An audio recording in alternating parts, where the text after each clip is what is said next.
শর্ত হলো তাকে রমজান মাসের রোজা রাখতে হবে।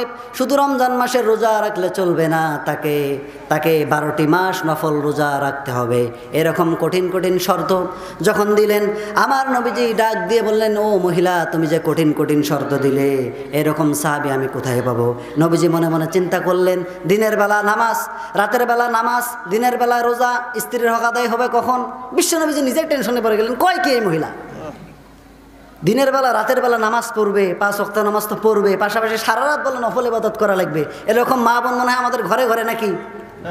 মা বোনরা, আমাদের মেয়েরা, আমাদের বোনেরা এরকম মনে হয় ঘরে ঘরে নাকি? মহিলা মাদ্রাসার উদ্যোগে মাহফিল, সম্মানিত হাজিরিন, এই জন্য সেই যুগের মহিলারা কেমন ছিলেন, আমাদের যুগের মহিলারা কেমন?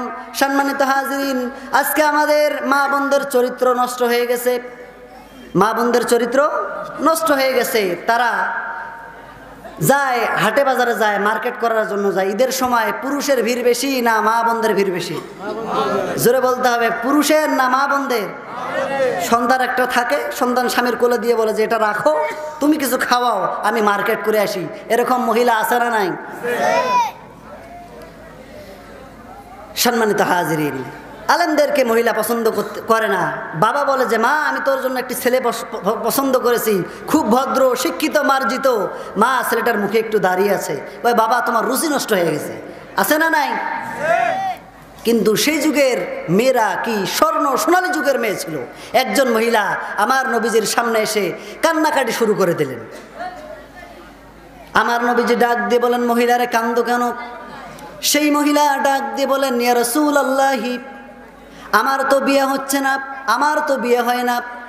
যখন এইভাবে আমার নবীজির সামনে বললেন, আমার নবীজি ডাক দিয়ে বললেন, মহিলারে শোনো, এই মক্কার, এই মদিনার সবচাইতে স্বনামধন্য, সবচাইতে ভালো ব্যক্তিকে তোমার বিয়ের বন্দোবস্ত হয়ে যাবে। এইভাবে যখন বললেন, মহিলা ডাক দিয়ে বললেন, ইয়া রাসূলুল্লাহি, যেন তেন স্বামী হলে আমি গ্রহণ করব না। আমার স্বামী হতে হলে তাকে 3টি বৈশিষ্ট্যের অধিকারী হওয়া লাগবে। জোরে বলেন, কয়টি বৈশিষ্ট্যের অধিকারী হওয়া লাগবে? আরও জোরে, কয়টি? 1 নাম্বার শর্ত হলো, তাকে 5 ওয়াক্ত নামাজ জামাতের সঙ্গে আদায় করা লাগবে। 2 নাম্বার শর্ত হলো, আমার স্বামীকে রাতের বেলা দাঁড়িয়ে দাঁড়িয়ে সারা রাত তাকে নফল নামাজ আদায় করতে হবে, সারা রাত নফল নামাজ পড়তে হবে। যদি নামাজ পড়তে পড়তে সেই ব্যক্তি যদি অসুস্থ হয়ে যায়, তাহলে তাকে রাতের বেলা কোরআনুল কারীম সারা রাত তেলাওয়াত করে করে কোরআনুল কারীম খতম দিতে হবে। এরপরে 3 নাম্বার শর্ত হলো, তাকে রমজান মাসের রোজা রাখতে হবে। শুধু রমজান মাসের রোজা রাখলে চলবে না, তাকে 12টি মাস নফল রোজা রাখতে হবে। এরকম কঠিন কঠিন শর্ত যখন দিলেন, আমার নবীজি ডাক দিয়ে বললেন, ও মহিলা, তুমি যে কঠিন কঠিন শর্ত দিলে, এরকম সাহাবী আমি কোথায় পাবো? নবীজি মনে মনে চিন্তা করলেন, দিনের বেলা নামাজ, রাতের বেলা নামাজ, দিনের বেলা রোজা, স্ত্রীর হক আদায় হবে কখন? বিশ্বনবীজি নিজেই টেনশনে পড়ে গেলেন, কয় কি এই মহিলা দিনের বেলা রাতের বেলা নামাজ পড়বে, 5 ওয়াক্ত নামাজ তো পড়বে, পাশাপাশি সারা রাত বলে নফল ইবাদত করা লাগবে। এরকম মা বোন মনে হয় আমাদের ঘরে ঘরে নাকি? মা বোনরা, আমাদের মেয়েরা, আমাদের বোনেরা এরকম মনে হয় ঘরে ঘরে নাকি? এরকম মেয়ে 100টার মধ্যে 5টাও খুঁজে পাওয়া যাবে কিনা সন্দেহ আছে।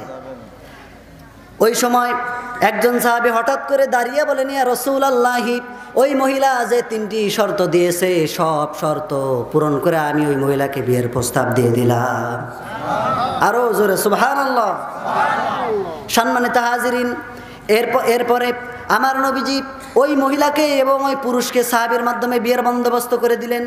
বিয়ে হয়ে গেল। বিয়ে হয়ে যাওয়ার পর 6-7 মাস চলে গেল। 6-7 মাস চলে যাওয়ার পর সেই মহিলা আবার এসে বিশ্বনবীজির কাছে কান্নাকাটি শুরু করে দিলেন। আমার নবীজি ডাক দিয়ে বলেন, মহিলা, বিয়ের আগেও কান্দো, বিয়ের পরেও কান্দো, ঘটনা কি? ঘটনা আছে না নাই? জোরে বলতে হবে, আছে না নাই? খারাপ লাগতেছে? খারাপ লাগতেছে? সম্মানিত হাজিরিন, সেই মহিলা যখন কান্নাকাটি শুরু করলেন, আমার নবীজি বললেন যে মহিলা, বিয়ে পড়ায় দিলাম, বিয়ের আগে কান্নাকাটি করলে তোমার শর্ত অনুযায়ী বিয়ে হলো, আবার কান্দো কেন? আমার নবীজিকে ডাক দিয়ে বলেন, ইয়া রাসূলুল্লাহি, আমার স্বামী যেই শর্ত নিয়ে বিয়ে করেছে তার একটি শর্ত পালন করে, একটি শর্ত পালন করে নাই। মহিলা যখন এইভাবে বললেন, আমার নবীজি ডাক দিয়ে বললেন, তাই নাকি, তোমার একটি শর্ত পালন করে নাই? বললেন, না ইয়া রাসূলুল্লাহ, সে আমার সাথে চিটিং করেছে, চিটারগিরি করেছে, একটি শর্তও সে পালন করে নাই। কিন্তু আমার নবীজি কি এক পক্ষের কথা শুনে রায় দিবেন না দুই পক্ষের কথা শুনে রায় দিবেন? জোরে বলতে হবে। রায় দেওয়ার নিয়ম এক পক্ষ না দুই পক্ষ? আমাদের দেশের রায় হয় এক পক্ষ না দুই পক্ষ? আদালতে সাক্ষী দেওয়ার আগেই গুম, তার আগে অটো রায়, আছে না নাই? সম্মানিত হাজিরিন, আমার নবীজি ডাক দিয়ে বললেন যে যাও তোমার স্বামীকে নিয়ে আসো, আমি শুনবো যে আসলে ঘটনা ঠিক আছে কি নাই। সম্মানিত হাজিরিন, তার স্বামীকে ডাকা হলো। স্বামী যখন চলে আসলেন, আমার নবীজি ডাক দিয়ে বললেন, ও সাহাবী, তোমার স্ত্রী তোমার বিরুদ্ধে গুরুতর অভিযোগ দাখিল করেছে, এই অভিযোগগুলো সত্য না মিথ্যা? যখন এইভাবে বললেন, সাহাবী ডাক দিয়ে বললেন, ইয়া রাসূলুল্লাহি, আমার মহিলা, আমার স্ত্রী আমার বিরুদ্ধে যা অভিযোগ করেছে একটাও সত্য নয়, সব শর্ত আমি পালন করেছি। জোরে বলি সুবহানাল্লাহ। স্ত্রী বললেন এক কথা, স্বামী বলল এক কথা, গন্ডগোল আছে না নাই? স্বামী স্ত্রীর মধ্যে গন্ডগোল বাজে কি বাজে না? এই গন্ডগোল বেজেছিল জান্নাতের মধ্যে। আমাদের পিতা এবং মাতা তারা গন্ডগোল করেছেন, আমাদের মাঝেও ঝগড়া ফাসাদ হবে, কিন্তু তালাক শব্দটি মুখ দিয়ে উচ্চারণ করা যাবে? যাবে। কিন্তু আমাদের সমাজে কয় যে তো এক তালাক, দুই তালাক, তিন তালাক, তোর মা কো তালাক, এরকম পুরুষ আছে না নাই? এরকম করা যাবে? করা যাবে না। সম্মানিত হাজিরিন, ইসলামের মধ্যে জঘন্যতম দুইটা হালাল আছে। জঘন্যতম কয়টা হালাল? সকলকে বলতে হবে কয়টা? দুইটা। এক নাম্বার হচ্ছে বউ তালাক দেওয়া, দুই নাম্বার হচ্ছে যে ভিক্ষাবৃত্তি করা, মানুষের কাছে হাত পাতা, এইটাই হচ্ছে হালাল, কিন্তু জঘন্যতম হালাল। তাহলে ওই মহিলা বললেন, ইয়া রাসূলুল্লাহ, আমার স্বামী একটা শর্তও পালন করে নাই, কিন্তু সাহাবী বলছেন যে শর্ত পালন করেছি, এর মাঝে কুলু আছে না নাই? জোরে বলতে হবে, আছে না নাই? সম্মানিত হাজিরিন, সেই সাহাবী ডাক দিয়ে বলছেন, ইয়া রাসূলুল্লাহ, এখন শোনেন, আমার স্ত্রী যে গুরুতর অভিযোগ করেছে এর জবাব দিচ্ছে, শোনেন। আমার স্ত্রী বলেছে, আমি নাকি রাতের বেলা দাঁড়িয়ে দাঁড়িয়ে নামাজ পড়ি নাই। হ্যাঁ, আমি রাতের বেলা দাঁড়িয়ে দাঁড়িয়ে নামাজ পড়ি নাই, ঠিক আছে, কিন্তু আমার স্ত্রীকে আপনি জিজ্ঞাসা করেন, আমি ফজরের নামাজ এবং ঈশার নামাজ জামাতের সঙ্গে আদায় করেছি। আমি ফজর এবং ঈশার নামাজ জামাতের সঙ্গে আদায় করেছি।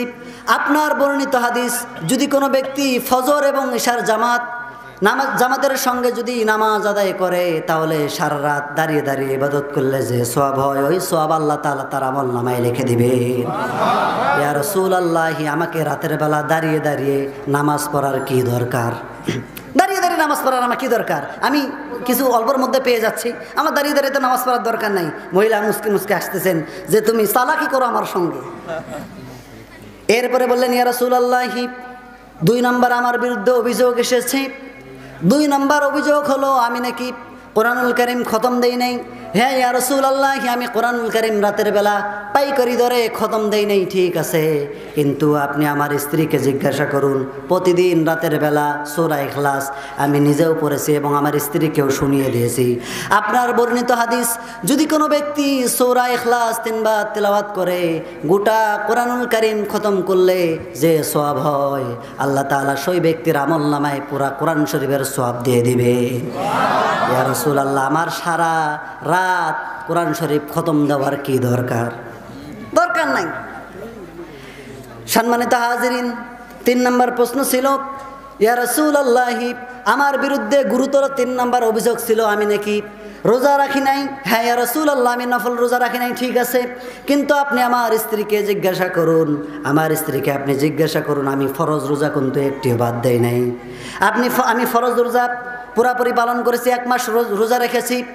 এরপরে আপনার বর্ণিত হাদিস, আমি নফল রোজা রাখি নাই, ঠিক আছে, আপনার বর্ণিত হাদিস, রমজান মাসের পর শাওয়াল মাসে যেই ব্যক্তি 6টি নফল রোজা রাখবে, সারা বছর নফল রোজা রাখলে যে সওয়াব হয়, আল্লাহ তাআলা সেই ব্যক্তির আমলনামায় সেই সওয়াব দান করে দিবে। আমার সারা বছর নফল রোজা রাখার কি দরকার? স্ত্রী মনে মনে ভাবতেছে, তুমি আমার সাথে চালাকি, খবর আছে তোমার। সম্মানিত হাজিরিন, এরপরে আমার নবীজি স্ত্রীকে, ওই মহিলাকে ডাক দিয়ে বললেন, মহিলা কি প্রশ্নের জবাব পেয়েছো? বললেন, হ্যাঁ ইয়া রাসূলুল্লাহ, ওই যে ওরকম আমার সাথে চিটিং করেছে, আমি কি এটা জানি? আমার তো জানা ছিল না। দুইজনে খুশি মনে বিদায় হয়ে গেল। জোরে বলি সুবহানাল্লাহ।